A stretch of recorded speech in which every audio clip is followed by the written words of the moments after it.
This program, Evolution, Modern Science, and the Bible, Perfect Together, subtitled The ELCA and the Authority of Scripture, was presented by Pastor Richard A. Matheson on August 8, 2019, at the Hyatt Regency Hotel in Milwaukee, Wisconsin, as an independent lecture during the 2019 ELCA Churchwide Assembly.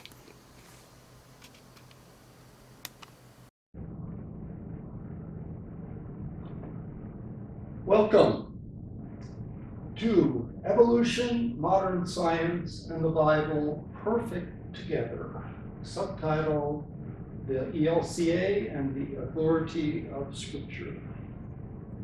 And my name is Pastor Richard Matheson, retired Lutheran pastor of the Southeastern Pennsylvania Synod, ELCA. That's the Philadelphia area. And my calling, as I understand it, is I became convinced about 5 years ago that somebody explain the Bible to atheists and non-believers in secular language. And that required being able to talk about the Bible in a completely secular way, i.e. in terms of modern science. And I thought that was something I was capable of doing because I've always been a science nut. And I've attended many conferences and read many books. And then I began lecturing on the subject a year ago. But there's sort of a left brain, right brain thing to this. My left brain is the analytical brain, and it is very analytical and atheistic. And my right brain is very religious, and I think, I would be considered a theological conservative, a traditionalist pastor, but this may seem a little odd what I'm doing. But what I found when I got further and deeper into modern science was very surprising things. And even though I had a lifelong interest, I was surprised. And there was a large change in biblical archaeology about the Bible, very recent. A huge change in the social science view of human nature. And most surprising to me, large changes in scientific knowledge of human evolution itself, and especially of the ancient hunter-gatherers. And those changes in understanding have real-world impact. So what happened to me was I became involved by coincidence with a Unitarian Universalist breakfast forum on Sunday mornings in Bethlehem, PA. And they were, in fact, a perfect audience for learning how to explain the Bible to atheists and non-believers, or at least practicing. Very intelligent audience, very inquisitive audience. They asked lots of questions. And I was invited to become a lecturer. So here was what I did. A year ago, I prepared a lecture on human evolution, and that was an overview of the 5 major changes during human evolution. And then a second lecture, because they liked it so well, part 2 in October, and that was on the social brain hypothesis of Robin Dunbar, who is one of the outstanding scientists in this area. But they also were very receptive to my desire. I wanted to do something on the Bible for atheists and non-believers, and they loved that idea, so I did that on December 30th. And then more recently, one on spirituality, bullying, and freedom, which is about the involvement of modern science and how it affected religious freedom, and especially the different impact between the physical sciences, such as physics, chemistry, and astronomy, and the social sciences, such as anthropology, sociology, and psychology. Very different impacts on religious freedom. Today's presentation is entirely scientific and secular, I hope about 30 minutes. It'll be a very unusual way of thinking about the Bible, so some people may not like that. But there are really three scientific topics that I'm going to be focused on. One is biblical archaeology, the second is science's view of human nature, and the third is these ancient hunter-gatherers and their morality, which we know about through human evolution. And these three scientific topics break down this way. Biblical archaeology, which parts of the Bible can be corroborated by archaeology. And human nature, this is science's dramatic change from the blank slate view of human nature to a view of human nature which is almost identical to the Bible's view, or so I would claim.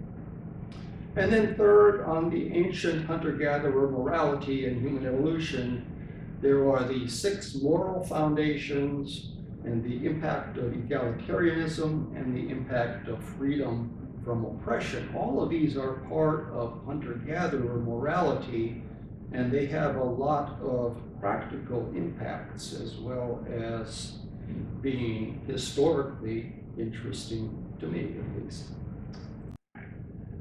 These ancient hunter-gatherers were in their own way rather profound. They're often considered primitive, but in fact they were highly egalitarian.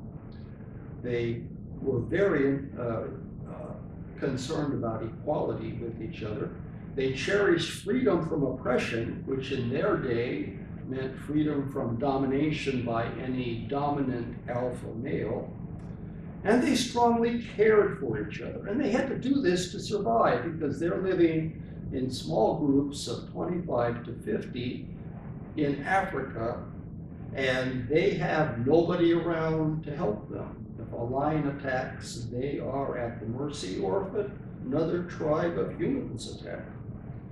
And in this situation, this egalitarianism and concern for freedom and concern for caring for each other, I think they could be considered to be intensely moral in their situation. Hunter-gatherer contributions to humanity. All humans lived as hunter-gatherers for almost 500,000 years. That's 500,000 years. And this is all scientific knowledge. This means that all of our emotions and instincts and even our huge brain were shaped by living in this hunter-gatherer lifestyle. So our human nature is what it is because it helped humans to survive during this very long hunter-gatherer period. The ELCA and the authority of Scripture, you notice, was my subtitle, and I think hunter-gatherer morality illuminates one struggle in the ELCA. The most divisive issue in ELCA history, by far, was the ministry policy's decision of 2009 about allowing the ordination of gays and lesbians in committed relationships to be pastors. And it was passed by the 2009 ELCA Churchwide Assembly, the CWA, after a major struggle. But what was this struggle really about? And with moral issues, it's often difficult to determine. In this case, the opponents claimed it was not about sex at all, but about the so-called, quote, authority of Scripture. What did that mean? Well, the ELCA issue must be viewed in perspective, and this means a worldwide perspective of morality worldwide, and that can be illuminated by understanding cross-cultural ways of moral processing. And recent evolutionary learning has a lot to offer in helping us understand that. Understanding moral issues. What does modern science have to say? Modern science says nothing about whether the ELCA decision was right or wrong. but it can offer a lot about the way moral decisions are made in different areas of the world today. Because morality worldwide treats 6 moral foundations, we'll get to that, as approximate equals. But the Western nations, which is the United States, Canada, and Western Europe, are outliers. They have a different approach to moral decisions, or the priorities of moral decisions. And a lot of that has to do about a very strong emphasis on individuality as compared to the rest of the world. Morality on social issues. Modern science does not say whether one decision is better than another one. It does show that in some areas of the world, they make decisions in a different manner or with different priorities. And this applies not only to same-sex issues, but to many other issues that are called social issues, quote unquote. And the difference is usually between a very individualistic approach in the Western democracies and a more society-centered approach in the rest of the world. And it affects issues within America as well as outside. So here's a roadmap to what we'll be doing. First, I'm going to go through the boundaries of modern science and the Bible. What can modern science comment on legitimately in the Bible?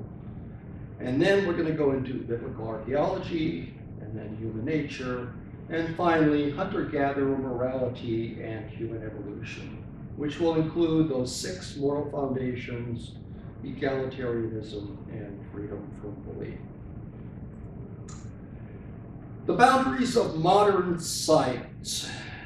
Bible subjects to which modern science cannot speak are the existence or non-existence of God. Science has no way to test that.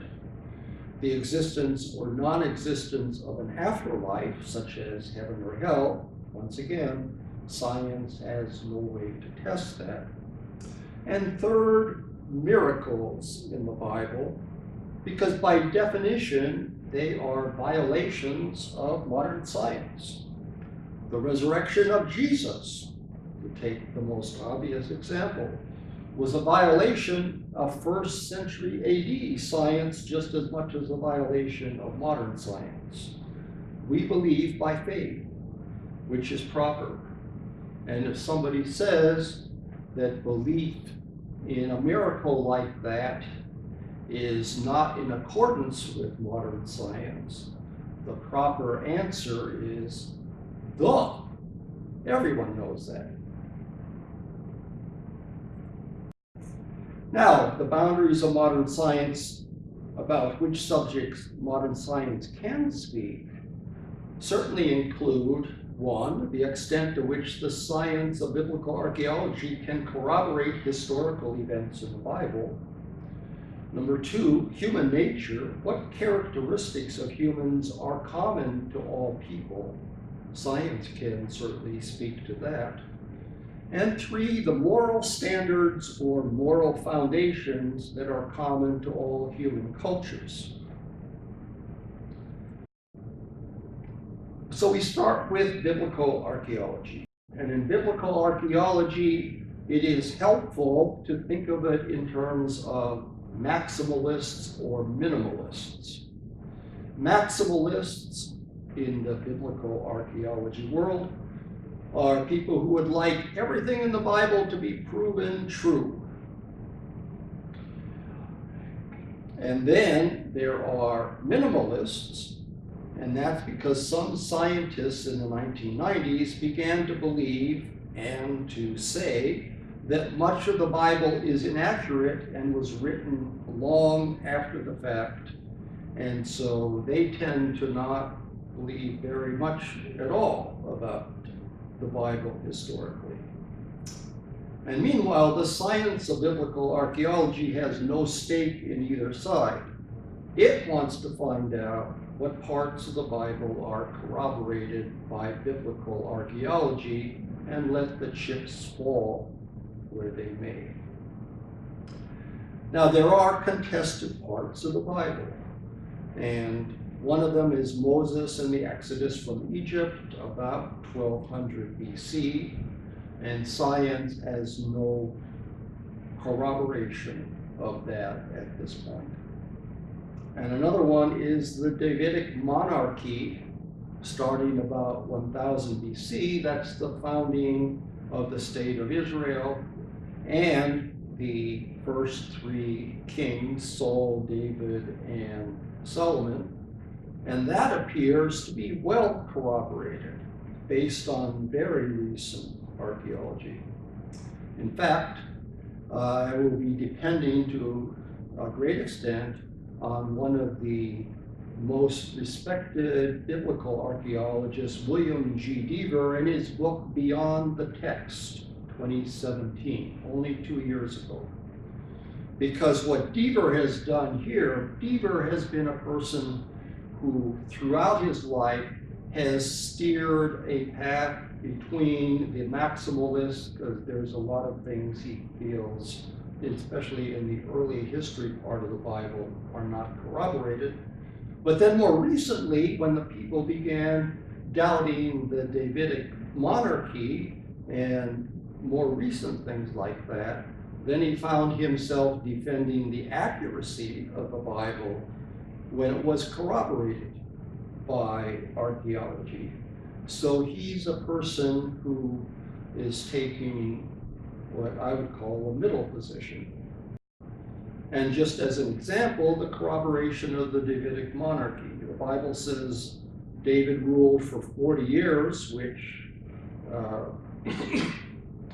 would be about 1010 BC to 971, and Solomon for about 39 years, up to 931 BC. And then according to the Bible, the Pharaoh Shishak invaded and captured cities in Israel.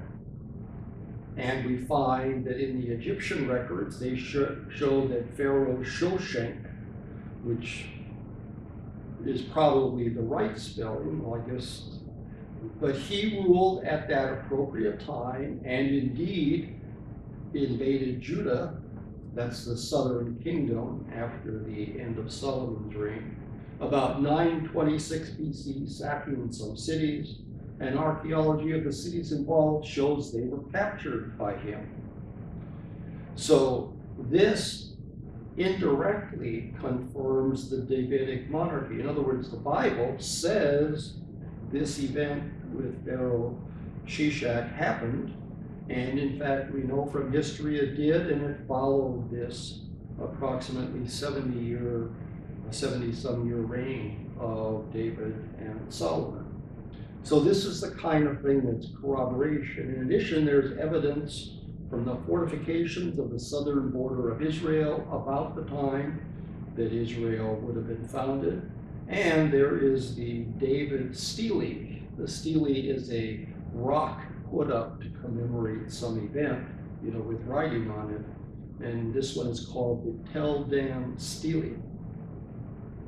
So it corroborates the existence of a Davidic monarchy, a monarchy known by the name of David.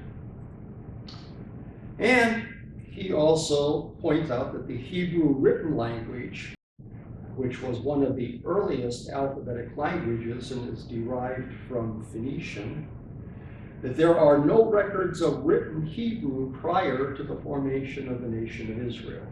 And the implication is that the ancient Hebrews had no written historical records until after the formation of the nation of Israel. And of course, that is significant in explaining why there are older parts of Israelite history that are not necessarily corroborated by archaeology. Now here, this is the Middle East, and you can see the red dot on the state of Israel.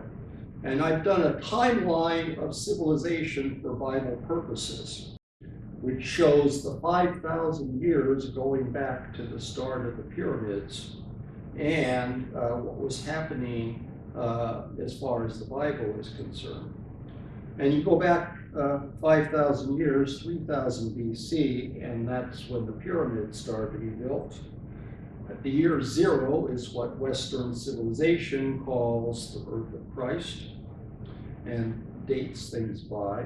And then 2000 AD is basically today. So this is a 5,000-year timeline.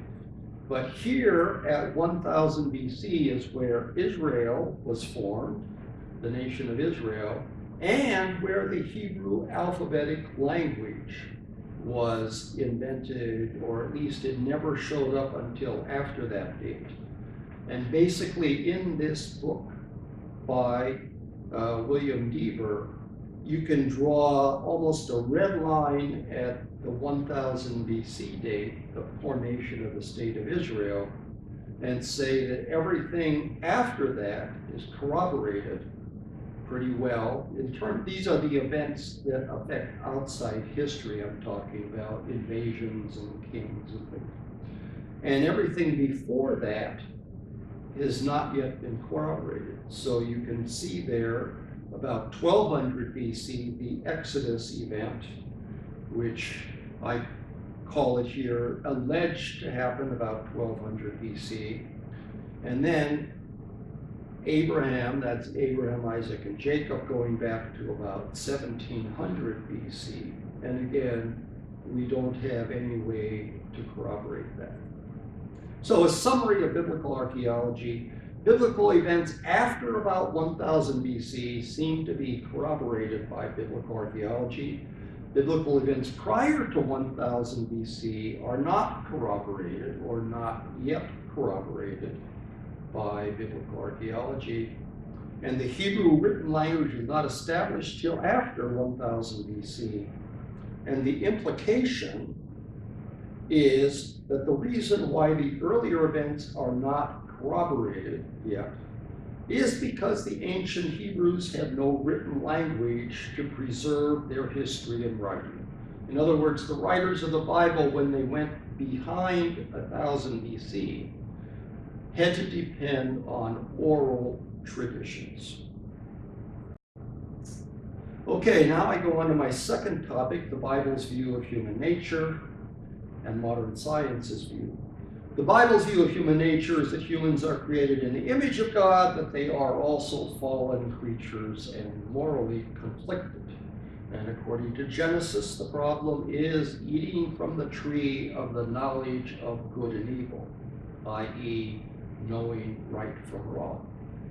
And the moment humans do that, we are morally conflicted. Or in Lutheran terms, we confess that we are in bondage to sin and cannot free ourselves. We are conflicted. Now, what was the position of modern science about 20 years ago?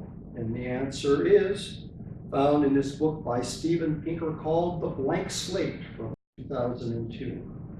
And Steven Pinker calls this, the subtitle of the book is The Modern Denial of Human Nature. And he documents thoroughly the way modern science back at that time had this view of human nature as a blank slate. It's a whole, every culture is different. There's no continuity across cultures. Every culture can believe anything it wants to. And that's the blank slate that was a dominant view back in about 1999, or when he wrote this book in 2002.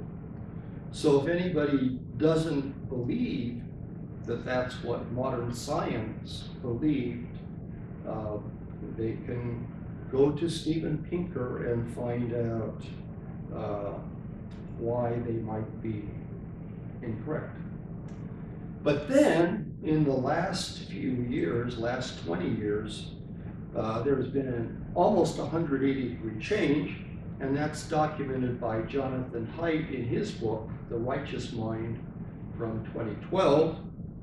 And Jonathan Haidt is a moral psychologist, and he has done surveys of people all over the world and also done them between different levels of, such as the educated upper class people and the working class people and their different approaches to morality across the world.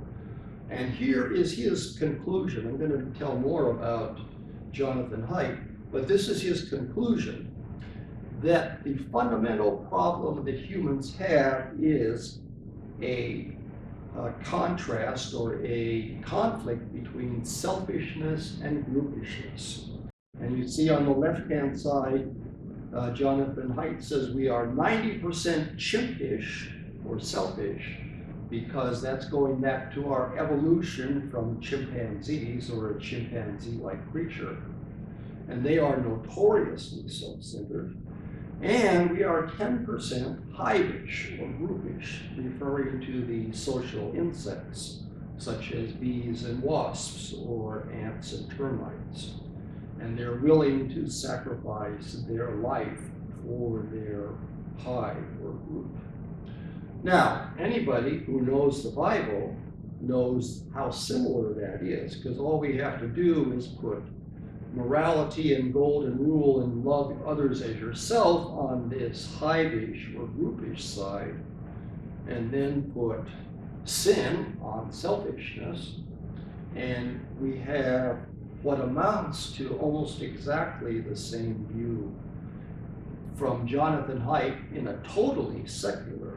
He is not a religious man that I can tell, but his viewpoint has changed modern social science from a view of the blank slate, as Steven Pinker documented, to a view that is very much similar to the Bible. So a summary of human nature. Modern science's view of human nature 20 years ago was dominated by the blank slate view described by Steven Pinker in 2002 as the modern denial of human nature. And modern science's view of human nature today is best described by Jonathan Haidt in his 2012 book, The Righteous Mind, in a way very similar to the Bible's view of human nature. So that was a big surprise to me, that there's been such a dramatic change, and it's moving entirely just like the Deaver book in showing the relevance and accuracy of the Bible in one respect. And then we get to the hunter-gatherers and hunter-gatherer morality. So who are the hunter-gatherers? And here I just took a definition from Wikipedia, actually. Humans who live in a society in which most or all food is obtained by foraging, collecting wild plants, and pursuing wild animals. They live in small bands of 25 to 50 people. And they are mobile. They move from place to place. They don't have a house. There's no agriculture. And they have a division of labor, which means the men tend to hunt and the women tend to gather and take care of children. All very important tasks. And much of this about the hunter-gatherers is documented very well by one of the top scientists in this field, Robin Dunbar, in his book Human Evolution, 2016, about the ancient humans, in particular one called Homo heidelbergensis. And here, let me just take the pointer so you can, that's Homo heidelbergensis, and they came on the scene. They show up in fossil history about 500,000 years ago, 500,000 years ago, and they're in Africa, hunter-gatherers living in Africa, and they are the ancestors of all fully modern humans. and their brain size was about 1050 cc, about 75% of our average brain size today. But then by 50,000 years ago, from 500,000 to 50,000 years ago, still in Africa, we have Homo sapiens, which are fully modern humans. And they are hunter-gatherers, but some of them stayed in Africa and some left, and they spread over the whole world, these fully modern humans. And remember, that's both the ones who stayed in Africa and the ones who spread over the world. And they're fully modern humans with a fully modern brain size of about 1350 cc's. And then one more big change took place about 10,000 years ago, which is Homo sapiens in agriculture. So we have from 500,000 years ago as hunter-gatherers, right? And to 50,000 years ago, when these were in Africa all the way until 50,000 years ago. And then when they left Africa for another 40,000 years, they were still hunter-gatherers. These are the ones that spread all over the world, and it's the Eskimos in Alaska and the Bushmen in Australia and the South Sea Islanders and the Native Americans in the Americas. All of them were hunter-gatherers until about 10,000 years ago, or maybe even later. And that's when agriculture was invented. So we had 490,000 years from the appearance of Homo heidelbergensis to the appearance of agriculture. And that whole 490,000 years, people were living as hunter-gatherers in small groups of 25 to 50. And all of it until 50,000 years ago was happening only in Africa. The fully modern humans were only in Africa.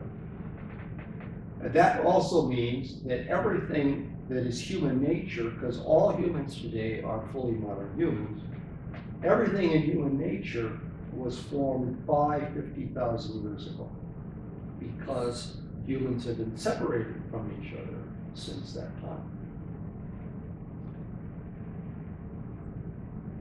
Now, and I'm just repeating this now, for 490,000 years of the last 500,000 years ago, humans from the species Homo heidelbergensis on lived as hunter-gatherers until the invention of agriculture 10,000 years ago. In other words, for 98% of human existence, since Homo heidelbergensis, humans were hunter-gatherers. And this is mind-boggling to me. That is what the evolutionary science shows. Now, hunter-gatherers are noted for their egalitarianism. They live in a very egalitarian lifestyle, which means everybody's equal.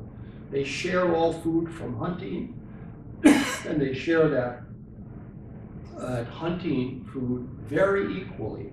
It doesn't matter whether you were the hunter that made the kill, everybody gets treated very equally. And they will not allow any person to become dominant. And this was perplexing to the first anthropologists who studied them, because they would go out and say, take me to your leader, and they would say, oh, not me, not me. Nobody wants to be considered uppity in hunter-gatherers, and that is very wise, because they are extremely aggressive, actually, about maintaining their equality and not allowing somebody to be dominant. And of course, the people who are dominant or trying to be dominant are usually alpha males. And all of this is documented in a book by Christopher Bohm, an anthropologist, called Hierarchy in the Forest, 1999. And this was really new at that point. I mean, everybody sort of knew that these hunter-gatherers were egalitarian. But his book is titled Hierarchy in the Forest, but the subtitle, as you can see, I hope, is The Evolution of Egalitarian Behavior. And here's what happened to Christopher Ball. He was surprised by the difference because he was an anthropologist studying hunter-gatherers, and he knew about their egalitarianism. But then he spent a few years studying chimpanzees with Jane Goodall in Africa. And chimpanzees live in these dominance hierarchies. There's an alpha male, and that alpha male is dominant. Even the females have a dominance hierarchy. So the fact that chimpanzees went from these strong dominance hierarchies to this egalitarianism of hunter-gatherers was very surprising to him. And he began to realize, because then he goes and starts reading all of these reports from anthropologists about hunter-gatherers, and especially the ones who were furthest away from Africa, furthest away from agriculture. And that's important because agriculture, the moment agriculture started, it affected many of these hunter-gatherer societies.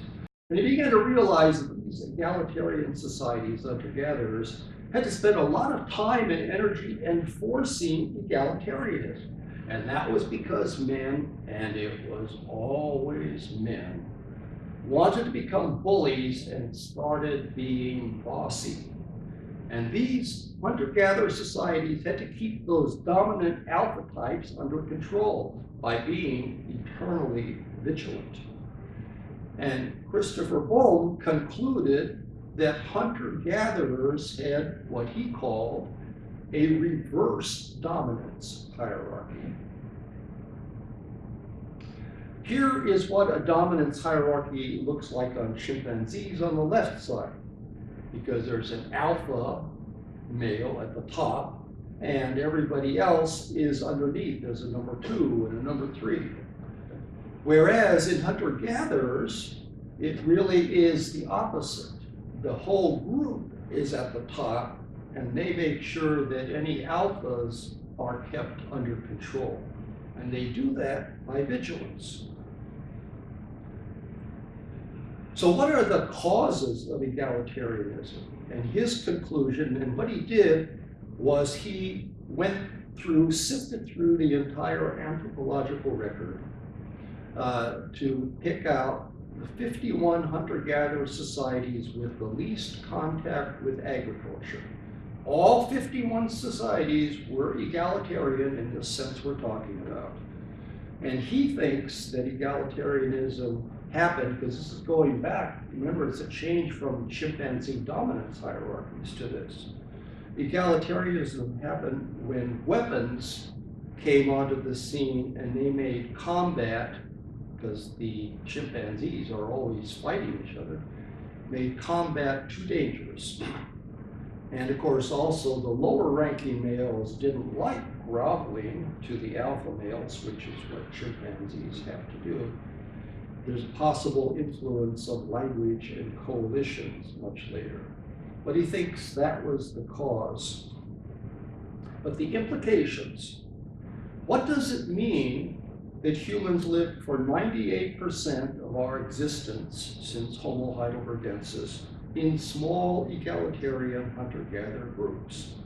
We had to depend on each other. There was nobody around to help us. And so we are wired to be egalitarian. It's part of our DNA. It's built into our instincts. And so when something modern like Bernie Sanders pushing socialism and people respond, that is partly genetic. That we are wired to want to be egalitarian. Or the same for Karl Marx. And I'm not agreeing or disagreeing with anybody. I'm just saying that the attraction of socialism or equality goes back to this 490,000 years of living in societies like that. And we are wired to desire freedom from oppression by bullies. And that also is a very positive thing. However, agriculture 10,000 years ago changed that drastically. And we'll talk about that a little bit later. So what is evolutionary morality? And here, if morality arose from evolution, then the moral categories in our thinking can be related back to the situations where they came from, just like a strong desire for equality can be related back to our hunter-gatherer days. Early humans lived for almost 500,000 years in mobile hunter-gatherer bands of 25 to 50 people. If so, then the moral instincts and moral impulses of modern people can be probed, and this would be by questionnaires, to see whether they relate to this hunter-gatherer background. So what is evolutionary morality? And the person who studied this is Jonathan Haidt, The Righteous Mind. And he did questionnaires both in the US and among different types of groups. He did them actually right down in Philadelphia because he was at the University of Pennsylvania. And he also did them overseas among different groups, both upper class educated groups and working class populations. And when he had finished doing this, and this was based also, other people were doing similar works, he came to some conclusions, and one of his conclusions was that and this is now accepted, that morality is wired into our amygdala, which is our emotional brain, not our rational brain. So here is, this picture is the triune brain, and you can see the red at the bottom is the reptilian brain that controls our breathing and digestion. And in the middle, the blue is the emotional brain, known as the amygdala. But up at top, the green is the prefrontal neocortex, the rational brain. And of course, people for a long time have wanted to think that we were rational in our morality. And in fact, Jonathan Haidt calls that the rationalist delusion. And he traces it back to Plato, this idea that morality is rational. And Haidt is basically saying, no, the emotions always come first, and the rationality comes afterwards. And he uses the image of the elephant and the rider. So in this image, the elephant is the emotional brain, which makes most decisions, and the rider is the rational brain, which does help out. But he even refers to the rider as the, quote, press agent. The rider may not know why the elephant is doing something, but the rider's going to come up with a great explanation anyway. And of course, when people hear this, they begin to realize that how true it is that much of our arguments, many of our arguments about morality are rationalizations of things or conclusions we've come to from our heart, from our emotions. And that's why moral arguments are so difficult, because the real things being argued are buried deep within our emotional brains and not necessarily rational at all. I mean, how many times does a rational argument win in an argument about morality? And Haidt, from all of this research, came up with 6 moral foundations that are evolutionary and cross-cultural. In other words, these apply to all societies across the face of the earth. And these 6 moral foundations, and I'm going to go through them in a second, but cross-culturally, people in most of the world look at them as 6 approximately equal things. Each of these factors is part of morality. Number one is care versus harm, which he relates to the care of children and not harming people within the group. Fairness versus cheating, which he relates to the sharing of meat among hunter-gatherers. Liberty versus oppression, which is about the refusal of hunter-gatherers to allow a bully to oppress them, and they will take whatever actions are necessary, up to and including assassination of a bully, to assure that doesn't happen. And those three on the left-hand column tend to be individual types of things, which will be important. But then for loyalty versus betrayal, you are expected to be loyal to the group, and we can think of patriotism. Or authority versus subversion, because there are clear lines of authority in hunter-gatherer groups. And sanctity versus degradation.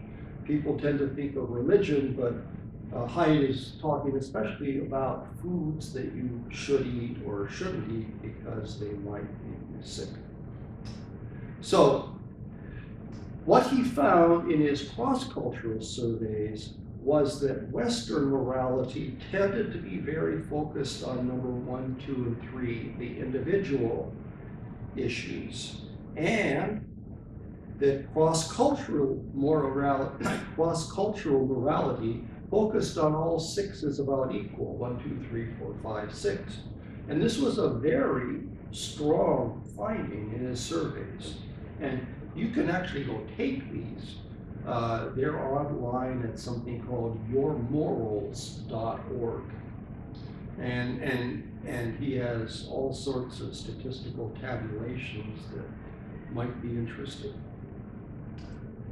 And he also found that not only was there this difference between American, Canadian, and Western Europe versus the rest of the world, but there was also within each country a difference between the upper class educated being focused on 1, 2, and 3, and the working class being more cross-cultural. And so, for example, in the working class areas, they might pay more attention to patriotism, that's the loyalty thing, or to police and parents and obeying laws, the authority dimension, or to religion, which is the sanctity dimension. And Haidt is a liberal Democrat. And I mean, this is what he says in his book. And he worked on the Al Gore campaign in 2000 and the John Kerry campaign in 2004, which both lost. And Haidt viewed that through this lens as being, to some extent, because he felt that his party, the Liberal Democrats, were too focused on the left-hand column, the individual issues, and not paying enough attention to the more social-centered, patriotism, authority, and religion. And they were allowing Republicans to score points on those that was not necessary, just by the fact that they were so focused on the left-hand column. That's Jonathan Haidt's opinion.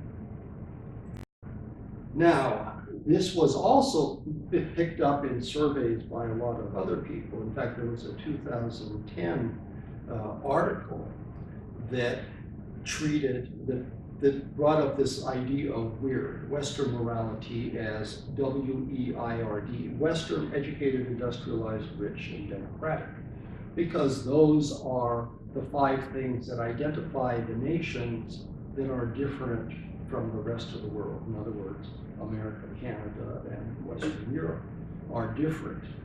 And they use this term weird, and I'm sure they were doing it with a certain amount of laughter.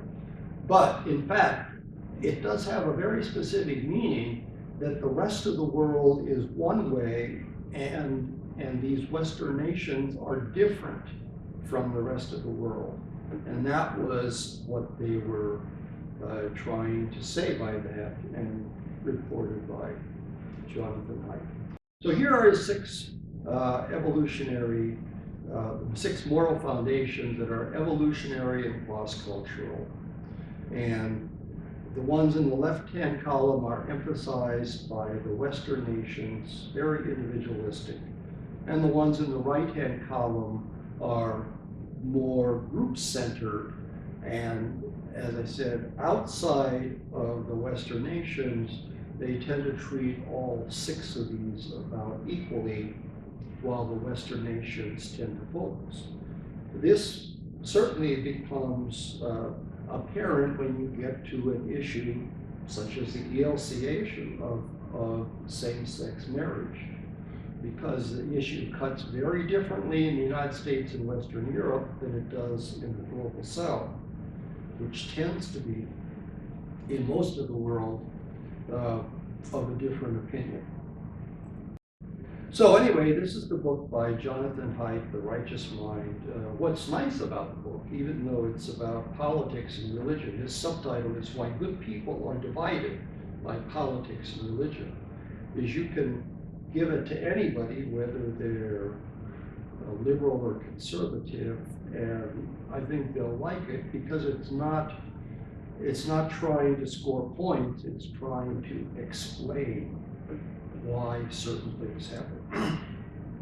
And he did his surveys, and of course the surveys are not surveys of hunter-gatherers, because there's almost none of them left. He's relating to the moral impulses of modern people, but his starting point was finding out that morality itself was emotional rather than rational. And then he's trying to probe where that morality came from in evolution and link it back to its source, because presumably all human nature, all that we have in common, came out of that hunter-gatherer era prior to 50,000 years ago, when humans, or some humans, first left Africa. And all I'm trying to do is show that morality and cooperation were a big change, this egalitarianism of hunter-gatherers. And then there's the impact of agriculture.